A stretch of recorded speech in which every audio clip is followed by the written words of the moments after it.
Hey, what's up guys? Welcome back. It's your girl Jazz, and today I am trying out the new Google Pixel watch. Google teamed up with Fitbit and they came up with a new watch. Guys, this thing is a whopping $400. Would you ever thought that you would buy a Fitbit for $400? I was thinking that $100, $200 was expensive, especially when it very first came out. The Fitbit one. Why did y'all discontinue that? I really like that. I miss my Fitbit one. Okay, sorry, I had to vent that out real quick.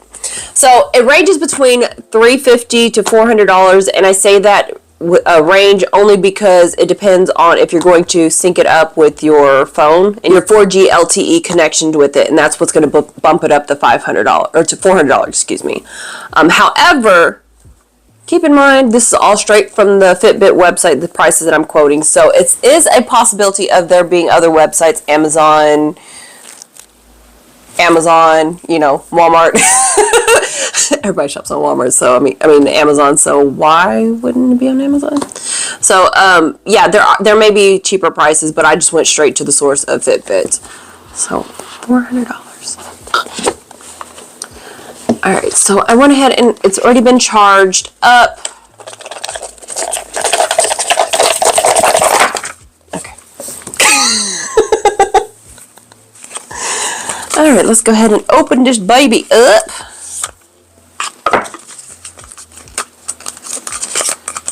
Why am I so rough with it knowing that it's a $400 watch?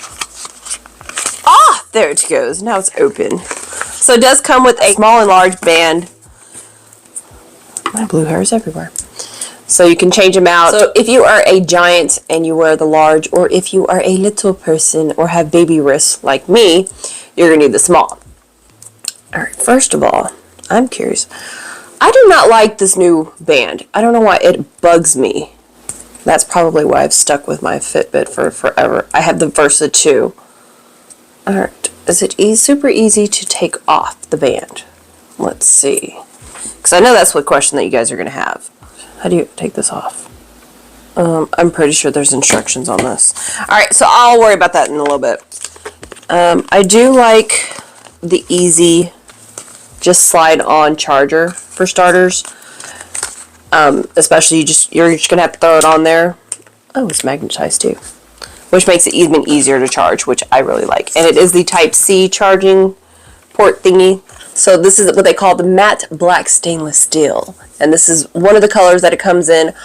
It does have three other colors, excuse me, that it comes with, and you can see them right here. So the next one you've got the charcoal with polished silver stainless steel. You've got hazel with the champagne gold stainless steel, and you've got chalk with polished silver stainless steel. Honestly, the main thing that really matters is the face, because you can easily change out the watch, the bands. But that's just my 2 cents. I do like the fact that it's round and it has a button on it. I get so frustrated sometimes with the Fitbit, especially with my nails, because I'm not always able. I usually have longer nails than this, actually. Not too long. Don't get me wrong. But sometimes pushing the buttons or the screens, it can be a little difficult, especially with such tiny screens, and it has to have the actual fingertip, so it's not always the easiest. So I do like the fact that it does have a little dial on it, and it looks like an additional button as well. So that's actually a start, in my opinion. So I'm starting to pair. I already downloaded the app, which actually was pretty quickly. So it does give you a code. Connected your watch. This could take about a minute. So while that's getting loaded, if you do want me to do a comparison between the Versa 4, which is my current watch, versus this, I'll be more than happy to do that as well, to kind of give you an idea. I'm pretty familiar with the Fitbit 4 or the Versa, so that's why I'm comparing it with that. Now, if you want me to do any other Fitbits, again, I'd be more than happy to do that as well.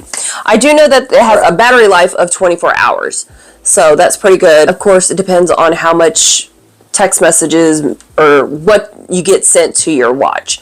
It could easily drain your battery a lot quicker. Trust me, I know. During the week, my battery dies quickly because of work emails, but on the weekends, I can usually go the entire weekend without charging it. However, out of habit, I take it off when I shower, and I charge it during that time. Otherwise, it's on, which the exception of today, because I didn't charge it while I took a shower.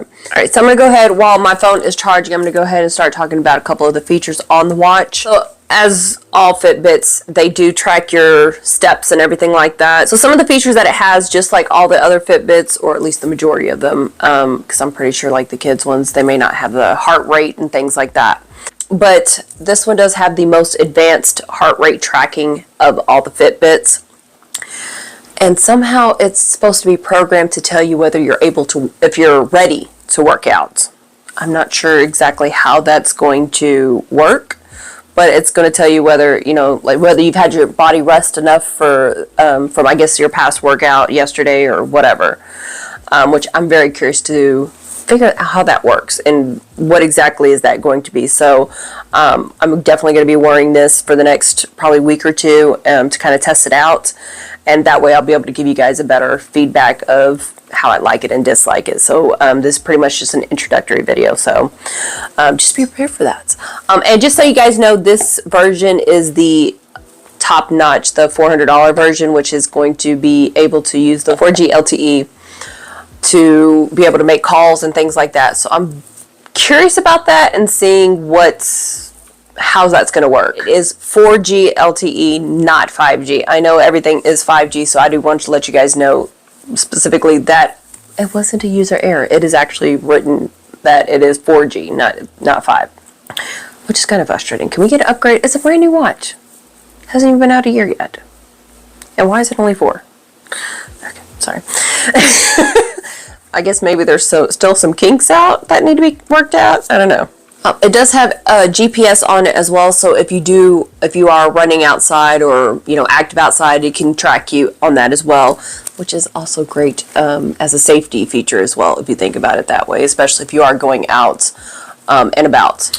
It does keep track of your cardio fitness as well, or your cardio health, so it's going to be based off your oxygen level, which I find it pretty interesting. How is it going to tell your breathing off your wrist? But I guess it goes off your heart rate and all that stuff. So I'm pretty sure there's a lot of, obviously, technology in this little watch that is way, way over my head. Yeah, how do you test out your oxygen level in your skin? Go figure.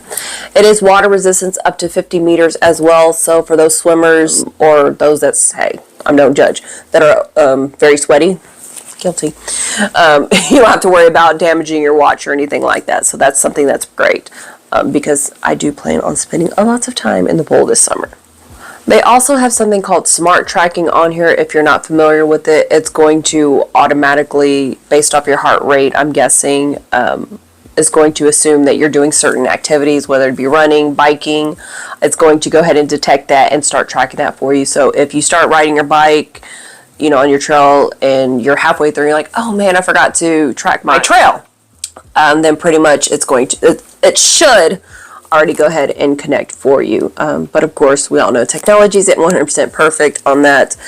I know that when I had the Fitbit 1 years ago, it had me climbing up flights of steps, and all I was doing was maybe getting dressed. Like Beyonce said, you have to jump to put your jeans on. Pretty much what I was doing, and it had me climbing up 5 flights of stairs. That's a lot of jumping, actually. Now that I think about it. Yeah, I definitely need to be using my watch more other than just using it for time. Yeah, my steps kind of look pretty sad. Like, am I even functioning sad? I know. I'm working on it. I've been working on it for so many years, so yeah, I know. But you are able to track out your workouts, and it also has where you can select other workouts as well to basically document your activity for the day. I do like the fact that it does have the Fitbit, that it connects with the Fitbit community, because with my niece now I got her a Fitbit as well, and so now we've stopped, but need to get back into it of you know, tagging each other. Hey, I've got more steps than you today. You need to get off your butt. Type of, you know, of course, all in fun, you know, hey, I'll give you $10 if you can beat me this week, or I bet you $10 I could beat, you know, just small little bets like that will always keep you activity. So that's one thing that I love about the challenges. So I'm going to go ahead and attempt to connect my Fitbit to my watch. There are different face watches, both free and paid, that you can choose how you want your face to look like, which I really do like. So that way you don't have to be like, I don't like that one, I'm not going to get the watch just because of the face. No, you get to customize it. The joys of technology. The digital world, should I say. You can actually also put what you want to show. So if you want if your biggest thing is to climb, you know, 10 flights of stairs a day, and that's your top goal, you can put it in whatever order you want as well. So I think that's pretty cool. And so that's what I'm trying to set up on my current watch really quickly. Ooh, I want a blue color. Because, yeah. Alrighty then. So the first slot. Oh, that's a neat feature. You can actually control, it has a countdown. So if you have a countdown for a trip or a vacation, you can actually have it set on your watch. So that way you can remind her like, oh, I really do need to get my steps up because I have a vacation in 90 days or whatever the case may be. Hopefully it's more like 9 days versus 90 for you. You can have your Google Watch. There is a hand washing timer on here. That's pretty interesting. So these are the features that you can select out of the, I believe, 5, for the particular face that I chose. You can pick up to 5 slots of what you want. So you can have your active minutes, your alarm, calories, countdown to date, the actual date, the day and date, or the day of, just the day of the week. You've got your distance, your Fitbit today, which I'm not exactly sure that is, but I will let you know. You got your how many flights of stairs you've done, your Google Wallet, your hand washing timer, heart rate. If you're into astrology, you've got your moon phases, your next event. So I guess if you have your calendar connected to it as well, you've got your steps, stopwatch, sunrise, sunset, date and time, your timer, the UV index, weather, and the world clock. So you can have choose 5 of those different things of how you want it set up. So I'll probably update that later. We're going to go ahead and add that. We're going to add and save that face watch. Alright, so I set up my face watch. If you don't want your heart rate showing, or the weather, or maps, or something along those lines, you can adjust it accordingly. So it does connect to your Google, obviously. You have Play Store apps that you can download from here as well, which is pretty interesting.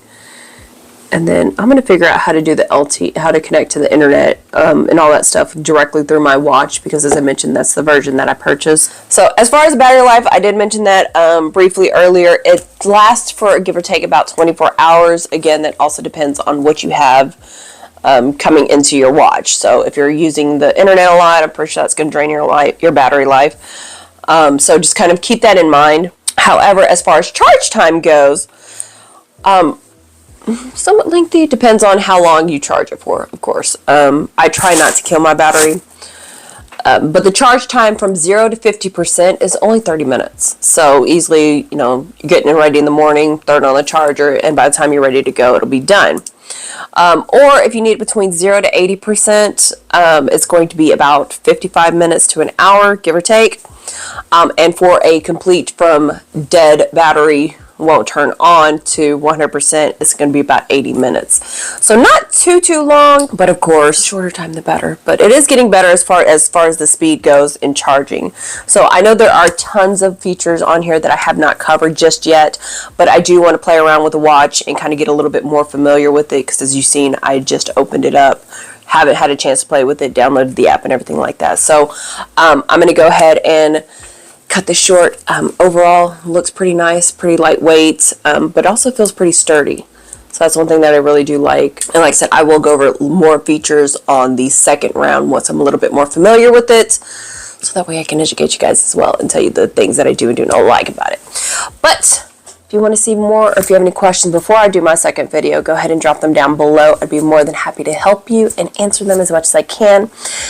And if you want to see more of me in general, you can check out my other YouTube channel as well as Jazzy Foodz.